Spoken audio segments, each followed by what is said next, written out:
Welcome to Viewpoints with Brenda.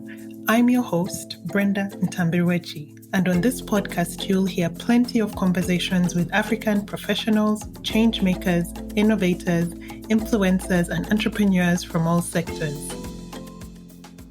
A recent report issued by Africa No Filter on how Africa covers Africa in the media reveals that 35% of the reports on Africa originate from non-African media outlets or news agencies, and that out of the top 25 most popular outlets, only 7 of those are based on the continent. This could explain why it would appear that coverage of Africa in the global press and even sometimes on the continent itself is negative and sometimes frustratingly stereotypical.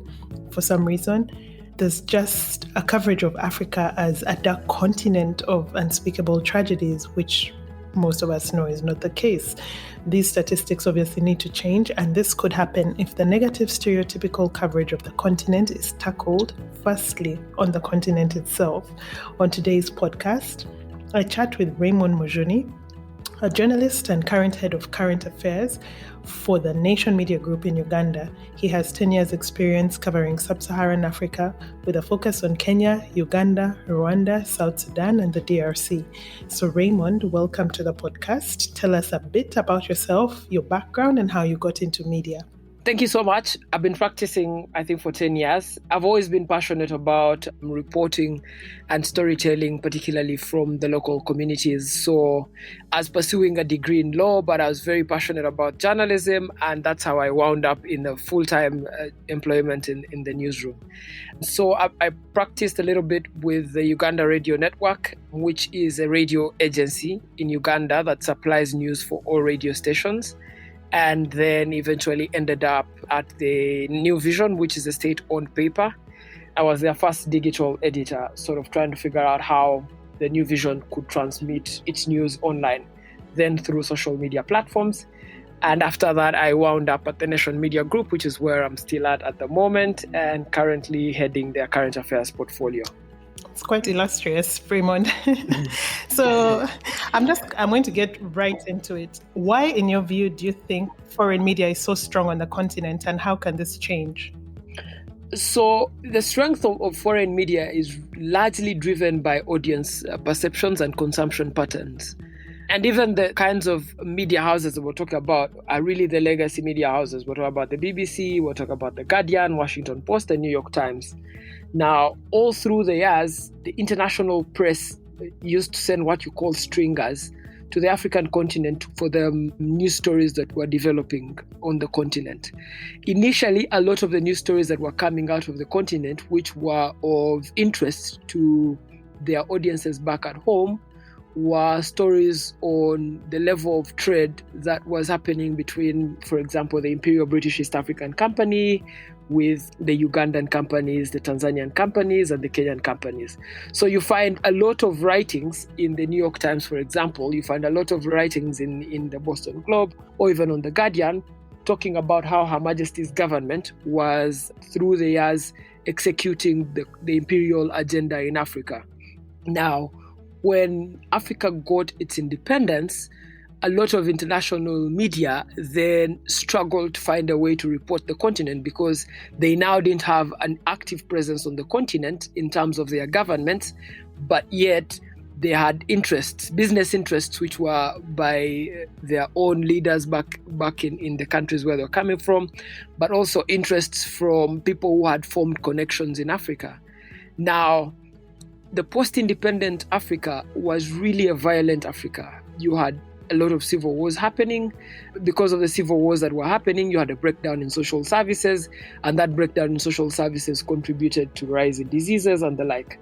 And that sort of became a noose within which a lot of imperial media or international media started to report on Africa. Now, years have since passed. It's now, post-independent Africa is almost half a century old. And the question is, does it still wear the same frame? Does it still wear the same lens that the international media so much box it into? Yes, there may be coup d'etats on the continent which are happening. We're seeing the same in Mali, but there are a lot of fanciful innovations being carried out by young Africans here. yes, you have corrupt governments in Africa, nonetheless, but you also have some of the best fintech spaces here. We talk about M-Pesa, for example. So the crisis has always been, how do you balance the storytelling so that you actually shed a light on what's happening in Africa? Because a lot of international media's interaction with Africa was largely political and also largely through the imperial lens and the colonial agenda with which they used to come with in the first stance. So there's been some challenges in terms of Africans being able to now tell their own stories, because media has been deplatformed. So everyone now has a platform for media access. So you can have stories about the kitenge from Ghana, you have stories about jollof rice in Senegal, you have stories about the dance festivals in Tanzania, and all these are now defining what Africa should look like.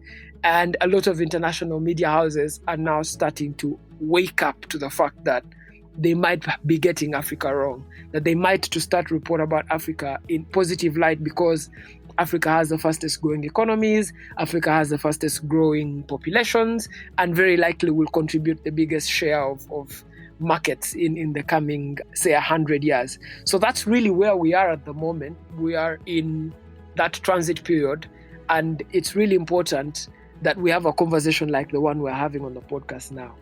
Yeah, and you're right. Like, stories on Africa generally are reported in that negative way, and yet there's so much success happening on this continent. There's, the innovations and the technology have been notable, and it's rare that these are highlighted. So how can African media, what role should African media play in amplifying these success stories? Because obviously we can't always rely on Western media.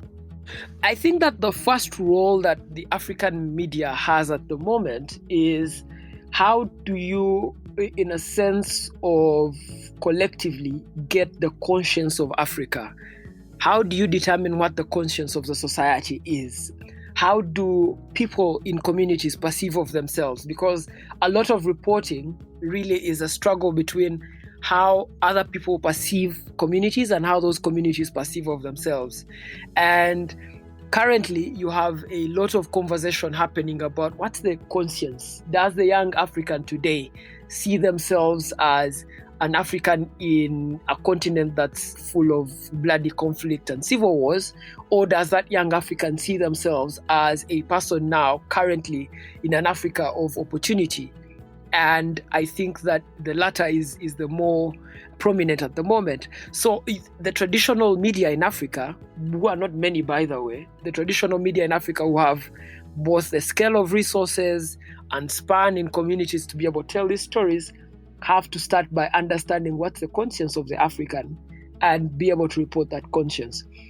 But also, it's important that the media is not a whitewash. There's a conversation, of course, ongoing on the fact that Africa needs to be reported in positive light, but that doesn't mean the whitewash. That means that there are stories which we must keep reporting. Stories on accountability are very important, because if governments are not accountable, then the opportunities for young Africans very likely will dim down. If we don't report stories on ending of nepotism in governments, we will still have the after effects of civil war and coup d'etats happening on the continent. So every day an editor has to make a conscious choice on how do we tell the stories of the continent, how do we package them, but also how do we then appeal to the conscience of the young African to see themselves and be represented on the media platform in the way that they'd like to be represented. And how would you say that African media houses can maybe increase their presence on the continent? The first thing now is African media are lucky that there's been a democracy in news sourcing. So you can access news sources much easier than you would 20 years ago. So you have all this technology that has enabled people to be able to access communities that previously were very hard to access. But also you have now more than ever a lot of collaborative reporting across African media. You have, for example, issues happening in South Africa which have an implication on Uganda. So, for example, currently there's a debate in South Africa on how corporations in South Africa behave, government corporations in South Africa behave, and how that conversation happens determines how, for example, Uganda and its biggest energy producer, Eskom, private energy producer in Eskom, how Eskom behaves. So you have those interlinkages which provide a platform for you to tell stories across the continent. But you also have a growing culture of what people call the aficionado. You have young Africans who see themselves beyond the boundaries, the geographical boundaries that have been put for them. So if you look at, for example, the songs that are the top 10 songs on Apple playlist in Uganda, some of them are Nigerian, some of them are Congolese, some of them are South African. Very few of the songs are actually Ugandan. So they're Africans who see themselves beyond their border points, and it's important to report those stories. So celebrity culture is now driving a lot of how people perceive and report on Africa in different communities. But also, the other now is really the strategic one for editors to start to see themselves as people that can capture the conscience of this young African and help report. So how do you have, say, reporting that's not celebrity lifestyle driven, that's not culture driven, that appeals to a Ugandan, but that reporting has come from Kenya? How do you address the anxieties that are happening amongst young Africans? You have anxieties on mental health across all of Africa. How do you tell stories in Uganda, for example, that appeal to the young Guinean who has a mental health challenge? And how do they overcome that challenge? So those are things that the media now is studying to be able to report.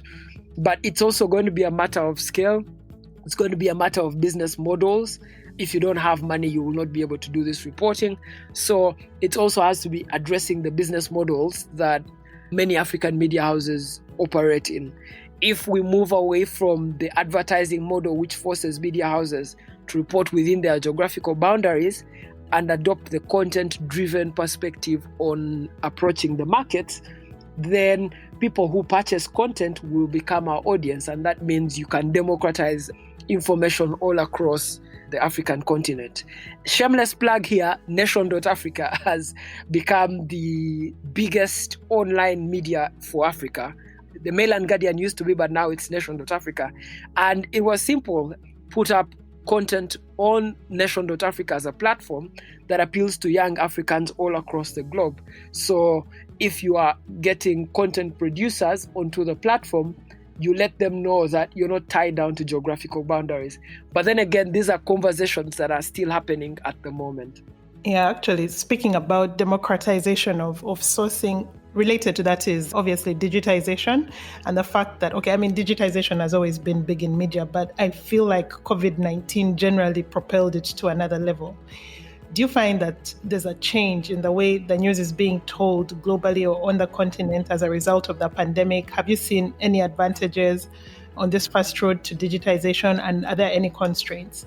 The pandemic, sad as it was a major positive for African storytelling, because for the first time you had a problem of scale affecting countries almost equally and affecting them almost in the same ways.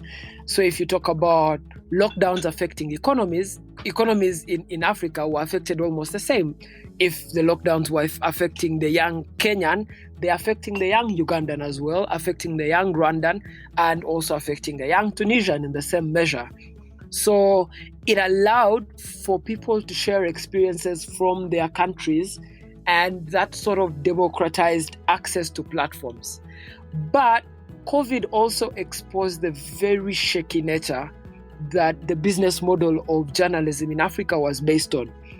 The bigger media platforms in Africa were all riding on their legacy newspapers. So whether it's a Mail and Guardian in South Africa and their magazine, whether it's the Nation with their Nation newspaper in Kenya, when the lockdowns happened, it became increasingly clear that circulation of those newspapers was going to die. And the virtue of killing the circulation then forced media houses to adopt digital strategies. And it also forced journalists to start to talk to their sources digitally. It forced them to use online tools to be able to get information, verify it, and report it. But then it also exposed audiences to content that they had never paid attention to. So right now, you're competing. A young African is watching Netflix as much as they're watching their local broadcast channels in their countries. So that competition is still there. But on the inequality side, the pandemic has affected access to information for people who did not have, say, an economic base. In the social strata is what you'd call the poor class or the class below the middle class. Many of them were reliant on radio for basic information, and radio became that platform for them. But the radio and its news sourcing was reliant on the newspaper. And when the newspaper collapsed, so access to platforms of radio to deliver information also suffered. So now you have an increasing push to discuss how does the journalist in Africa now contribute to access to information for stratas of population that have been locked out. How does the radio in, say, a remote part of Tunisia get access to the same information that the BBC has, for example, at their disposal? And that's going to be a matter of discussion. It's going to be a matter of investment in infrastructure. It's also going to be a matter of change in mindset. And just related to that, in terms of regulation, do you find that regulation of the sector is proving to be a hindrance to growing of digital platforms? So I'll speak mostly for Sub-Saharan Africa because North Africa is a little bit more liberal. Majority of the governments in Sub-Saharan Africa do not understand the digital economy and still want to tax it in the way that they tax traditional economies. As a result of that, innovations on the digital media space have taken much longer to be adopted because of the fear of taxation.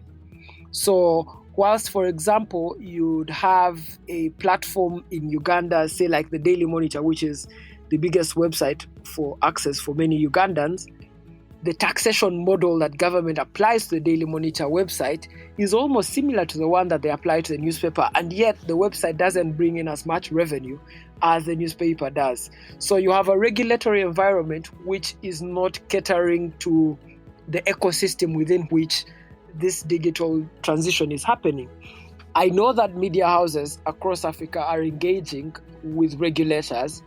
I know that there are clauses within the AfCFTA, the Continental Free Trade Agreement, that cater towards democratization of access to spaces for frequency radio stations, but also for digital installations.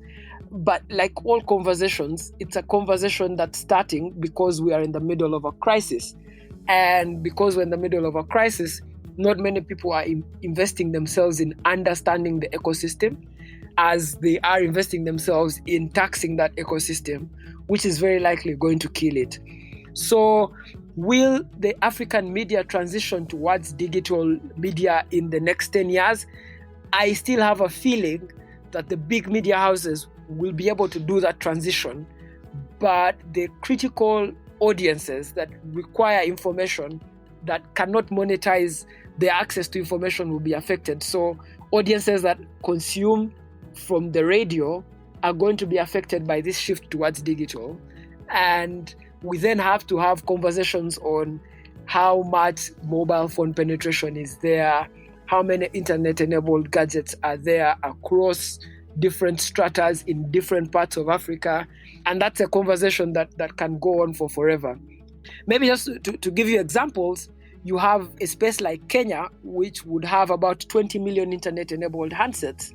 And then you have a place like Uganda, where you're struggling to have about 5 million registered handsets outside of the Kampala business district. So a lot of digital environment and a lot of digital journalism will then only appeal to people in the central business district and not appeal to people in other parts of the country.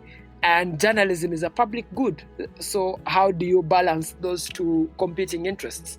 So Brenda, we don't have all the answers yet, but I'm lucky and I'm happy to say that it's a conversation that's ongoing and it's sort of turning to the positive at the moment. Yeah. Raymond, thank you very much for coming onto the podcast. I really appreciate you taking out the time. Thank you so much for having me. I've enjoyed the conversation. Yeah, no, the tables have turned, and now the interviewer is the interviewee. It's a strange phenomenon for me. Yeah, no, it's nice to put you on the spot like this for once. Yeah. Thank you so much. Thank you for listening to Viewpoints with Brenda. To keep the conversation going, follow us on Instagram at Viewpoints by BN and follow me on Twitter at Kasabiti. That's KASABIITI. To hear more conversations like this, follow the podcast, subscribe, like, and feel free to leave us a rating. See you next time.